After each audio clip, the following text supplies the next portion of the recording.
where the madness began. Tottenham High Road, trying to make sense of what happened on Saturday night. What was going through the heads of those who burnt and robbed their own community?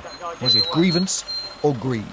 They're just showing the government that they've took it too far now. Like, people are trying to stand up for themselves.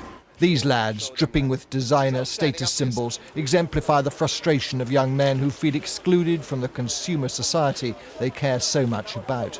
Do you think anything that happened on Saturday night was justifiable? Do you think that any of the things were a real protest against the system? Yeah, I think that was a real protest. I think that was the best protest that ever happened. Ever? Best protest ever.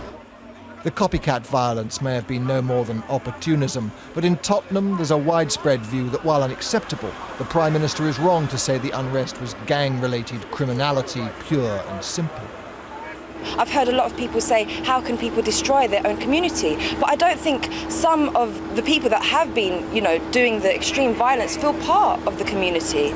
I think that they have been disengaged from us for a very long time. These people are violent criminals. A jeweller whose business was trashed took issue with Farida's argument.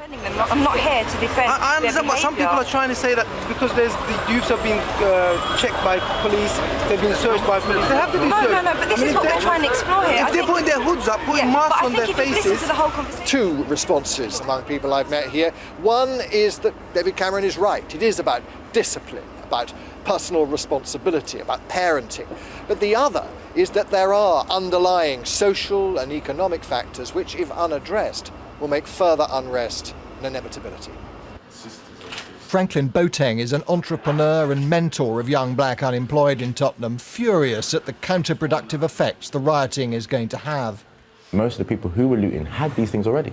They had the Nike Air trainers, they had the Nikes, the nice £100 jeans. So this isn't about deprivation it's not about racism. No, it's not about racism, it's not deprivation. It's basically, just sometimes it's about senseless violence. Outwardly, there's a determination to move on, but privately, this is a community anxious that the root causes of Saturday night's insanity won't be addressed by tough soundbites and condemnation. Mark Easton, BBC News, Tottenham.